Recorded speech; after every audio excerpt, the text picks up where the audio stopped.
खंड एक, युद्ध की शुरुआत, तेहरान की तबाही। साल 2032 की गर्मियों में दुनिया एक अनदेखे तूफान की ओर बढ़ रही थी। पश्चिमी एशिया के आकाश में धुएं के बादल छा चुके थे। ईरान और इजराइल के बीच वर्षों से सुलग रही दुश्मनी अब विकराल ज्वाला बन चुकी थी। एक दिन सुबह 4:44 पर इजराइल की सेना ने ईरान की राजधानी तेहरान पर मिसाइलों की बारिश कर दी।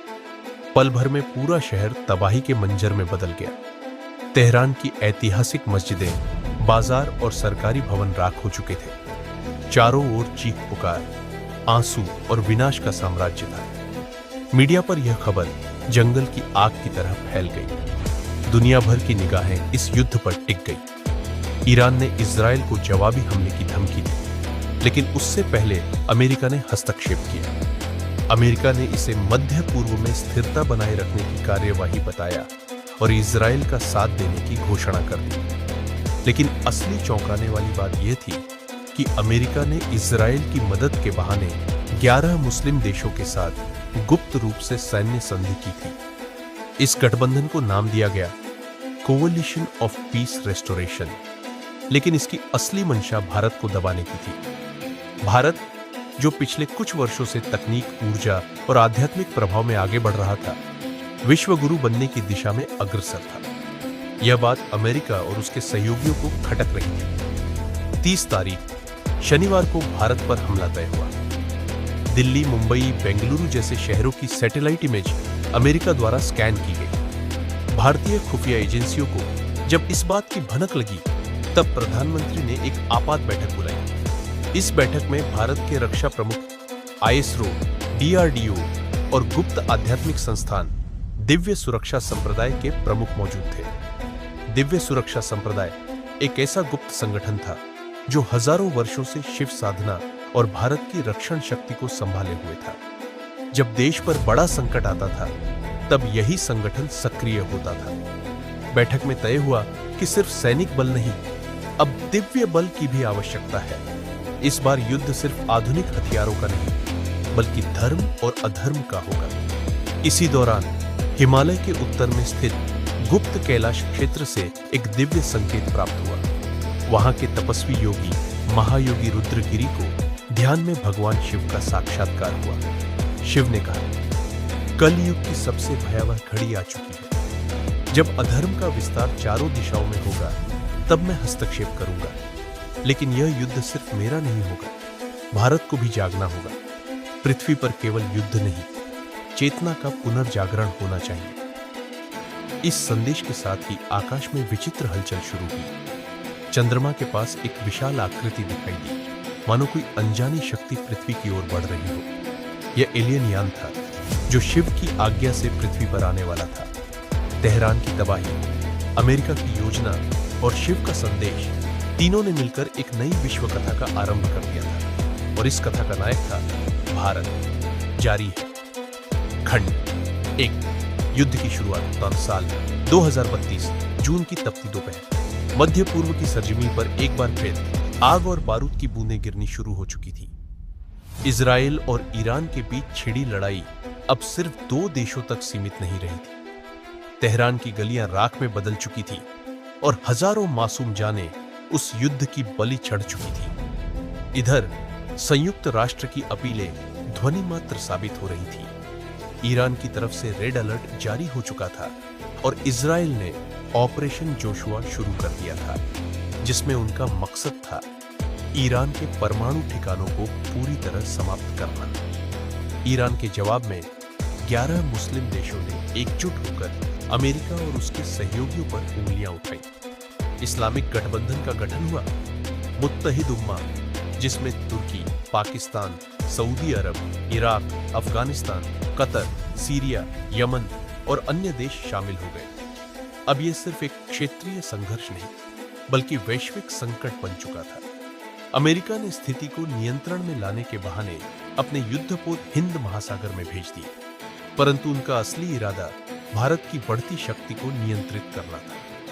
अमेरिका ने 30 तारीख शनिवार को भारत पर आक्रमण करने की योजना बनाई। एक योजनाबद्ध आक्रोश का विस्तार।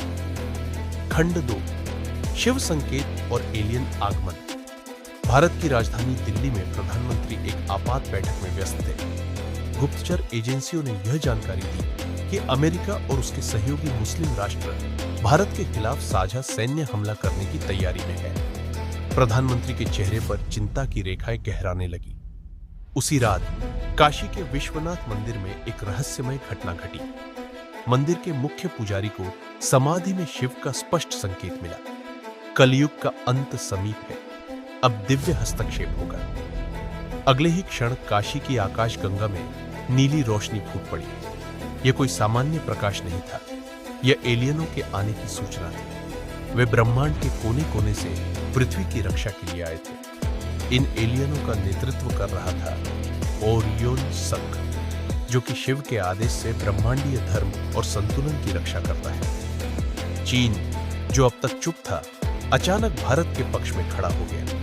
चीन के राष्ट्रपति ने कहा, हम अब युद्ध में भारत के साथ हैं। यह सिर्फ भूभाग की लड़ाई नहीं, यह धर्म और अधर्म की लड़ाई है। इधर रूस और अमेरिका के बीच जमी हुई लड़ाई में नई करवट आई। रूस ने अमेरिका पर सीधा हमला कर दिया, जिसमें अमेरिका को भारी क्षति हुई। रूस ने एलियन तकनीक की सहायता से अमेरिका की न्यूक्लियर मिसाइल डिफेंस सिस्टम को निष्क्रिय कर दिया।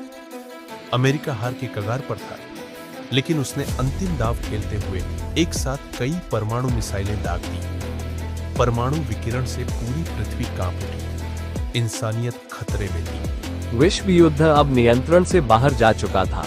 अमेरिका, यूरोपीय गठबंधन और 11 इस्लामिक राष्ट्रों ने मिलकर भारत को घेर लिया था। 30 तारीख शनिवार की रात भारत पर एक साथ मिसाइल और ड्रोन हमले शुरू हो गए। राजधानी दिल्ली, मुंबई, जयपुर और विशाखापत्तनम को लक्ष्य बनाया गया, परंतु इससे पहले ही एक अदृश्य ढाल भारत के चारों दिशाओं में फैल चुकी थी, जिसे मानव तकनीक नहीं बल्कि शिव की दिव्य योजना ने सक्रिय किया था। शिव की योजना और कालचक्र का आरंभ। काशी के गहन अघोर आश्रम में साधना कर रहे ब्रह्मऋषि वशिष्ठानंद को दिव्य संदेश मिला। कालचक्र पुनः घूम चुका है, अब धर्म और विज्ञान का संगम ही रक्षा करेगा। उसी रात भारत सरकार के रक्षा मंत्रालय की एक सीक्रेट बैठक हुई, जिसमें एक नया ऑपरेशन शुरू हुआ, ऑपरेशन कालचक्र। ये केवल युद्ध नीति नहीं, बल्कि एक धर्म वैज्ञानिक यंत्र था जो प्राचीन वेदों, सप्तर्षियों की चेतना और एलियन इंटरफेरेंस को एक सूत्र में जोड़ता था। इसमें भारत की 9 गुप्त शक्तिशाली ब्रह्मांडीय प्रौद्योगिकियां, इंटरगैलेक्टिक टेक्नोलॉजीज सक्रिय की गई, जिन्हें पहले केवल पौराणिक कथा माना जाता था। एलियन टेक्नोलॉजी और भारत का गठबंधन। जब पृथ्वी का रेडिएशन स्तर खतरनाक रूप से बढ़ने लगा, तभी एलियन कमांडर सुरल 9 ने भारत को गुप्त संदेश भेजा। तुम्हारे ब्रह्मांडीय संतुलन केंद्र कैलाश अब भी सक्रिय है। शिव की उपस्थिति हमें दिशा दे रही है। हम तुम्हारे साथ हैं। भारत ने चीन और रूस की मध्यस्थता से एलियन गठबंधन को आधिकारिक बनाया और प्रोजेक्ट रुद्र शुरू हुआ, जिसमें हिमालय की गुफाओं में छिपी एलियन बेस्ड टेक्नोलॉजी को सक्रिय किया गया। भारत की आत्मरक्षा नीति की 3 मुख्य धाराएं बनी। दिव्य कवच। कांची, उज्जैन और द्वारका में प्राचीन ऊर्जा चक्रों को फिर से जीवित कर एक एंटी न्यूक्लियर एनर्जी फील्ड तैयार किया गया। यह आधुनिक तकनीक से न समझ आने वाला एक दिव्य घेरा था, जो भारत को किसी भी न्यूक्लियर हमले से सुरक्षित कर रहा था। चेतन शस्त्र प्रणाली। ब्रह्मास्त्र जैसी तकनीकों को एलियन टेक्नोलॉजी के साथ मिलाकर एक चेतन हथियार प्रणाली बनाई गई, जो केवल तब सक्रिय होती जब भारत की आत्मा, राष्ट्र चेतना पर खतरा हो। काल मंडल योजना।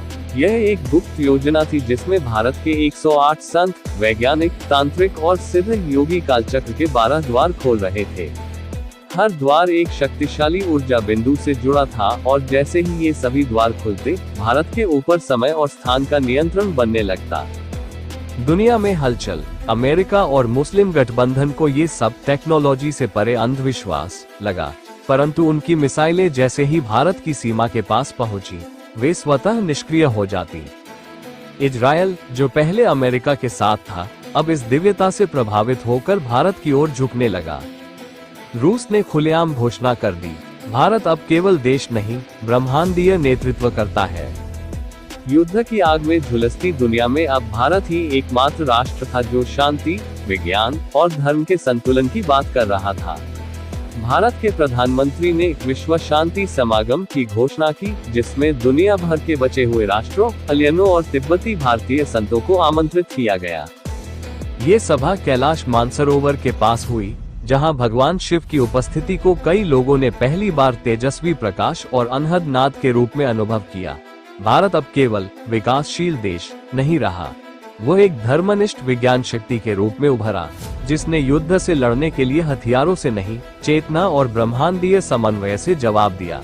अब समय था अगले चरण का, जब विश्व गुरु भारत के रूप में मानव सभ्यता के पुनर्निर्माण का बीज बोएगा।